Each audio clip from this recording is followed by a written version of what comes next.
ಶಿಕ್ಷಣ ವ್ಯವಸ್ಥೆ ಸರ್ವನಾಶ ಆಗಿದೆ.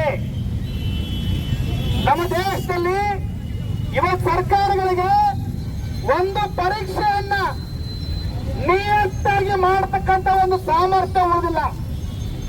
ಸ್ನೇಹಿತರೆ, ಏನಾಗಿದೆ? ನೀಟ್ ಪರೀಕ್ಷೆ ಮೇ 3ನೇ ತಾರೀಕು ನಡೀತು.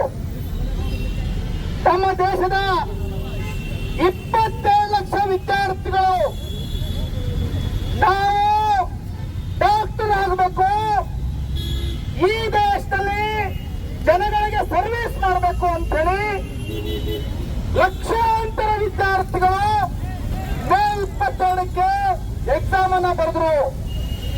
ಆದ್ರೆ ಸ್ನೇಹಿತರೆ, ದುರಂತ ಏನಂತಂದ್ರೆ ಆ ಎಕ್ಸಾಮ್ ನಡೆದ ಒಂದೇ ವಾರದಲ್ಲಿ ಎಕ್ಸಾಮ್ ನ ಕಂಡಕ್ಟ್ ಮಾಡತಕ್ಕಂತ NTA ಹೇಳುತ್ತೆ, ನ್ಯಾಷನಲ್ ಟೆಸ್ಟಿಂಗ್ ಏಜೆನ್ಸಿ ಮೇ 3ಕ್ಕೆ ಕಂಡಕ್ಟ್ ಮಾಡಿರೋ ಎಕ್ಸಾಮ್ ಅನ್ನ ರದ್ದು ಮಾಡಿದೀವಿ. ಯಾಕೆ?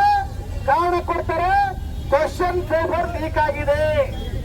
ಸ್ನೇಹಿತರೆ, ಮೇ 3ನೇ ತಾರೀಕಿಗೂ ಮುಂಚೆನೆ ಕ್ವಶನ್ ಪೇಪರ್ ಟೆಲಿಗ್ರಾಮ್ ಗ್ರೂಪ್ಗಳಲ್ಲಿ ಸರ್ಕ್ಯುಲೇಟ್ ಆಗಿದೆ.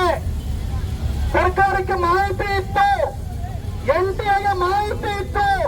ಆದ್ರೆ ಕನ್ನಡ ಬಿಟ್ಟರು ಕೂಡ ಮೀಸೆ ಮಣ್ಣಾಗಿಲ್ಲ ಅಂತೇಳಿ ಒಂದು ಗರ್ವದಿಂದ ಇವರು ಪರೀಕ್ಷೆಯನ್ನ ಮಾಡಿದ್ರು. ಪರೀಕ್ಷೆ ಮಾಡಿ ಒಂದೇ ವಾರಕ್ಕೆ ಹೇಳ್ತಾರೆ ಎಕ್ಸಾಮ್ ರದ್ದು ಮಾಡಿದೀವಿ. ಸ್ನೇಹಿತರೆ, ಪರಿಣಾಮ ಏನಾಯ್ತು?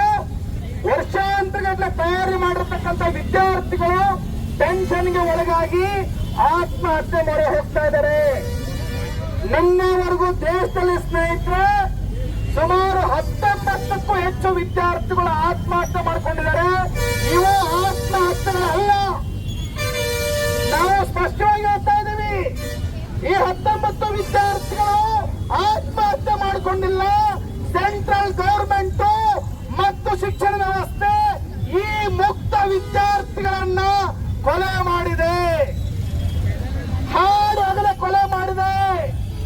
ಸ್ನೇಹಿತರೆ, ಸರ್ಕಾರ ಇವತ್ತು ಕೋಟ್ಯಾಂತರ ರೂಪಾಯಿಗೆ ಕ್ವಶನ್ ಪೇಪರ್ಗಳನ್ನ ಮಾರ್ಕೊಂಡು ಇವ್ರು ನಾವು ಎಕ್ಸಾಮ್ ನ ಕಂಟ್ರೋಲ್ ಮಾಡ್ತೀವಿ ಅಂತೇಳಿ ಯಾವ ಕ್ರಮಗಳನ್ನ ತಗೊಂಡಿದ್ದಾರೆ ಗೊತ್ತಾ?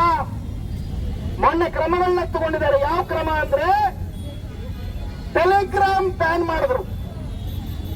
ತಾವು ಲೀಕ್ ಮಾಡ್ತಾರೆ, ಟೆಲಿಗ್ರಾಮ್ ಬ್ಯಾನ್ ಮಾಡ್ತಾರೆ.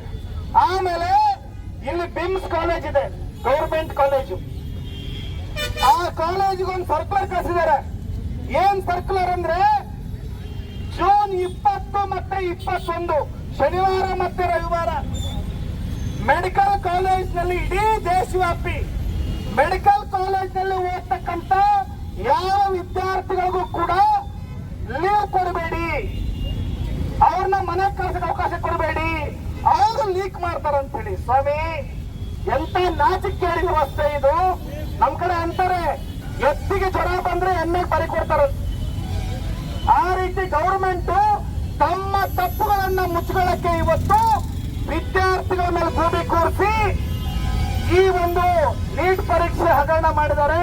ಇದನ್ನ ವಿರೋಧಿಸಿ ನಾವು ಇವತ್ತು AIDSA ವಿದ್ಯಾರ್ಥಿ ಸಂಘಟನೆಯಿಂದ ದೇಶವ್ಯಾಪಿ ಪ್ರತಿಭಟನೆ ಮಾಡ್ತಾ ಇದ್ದೀವಿ.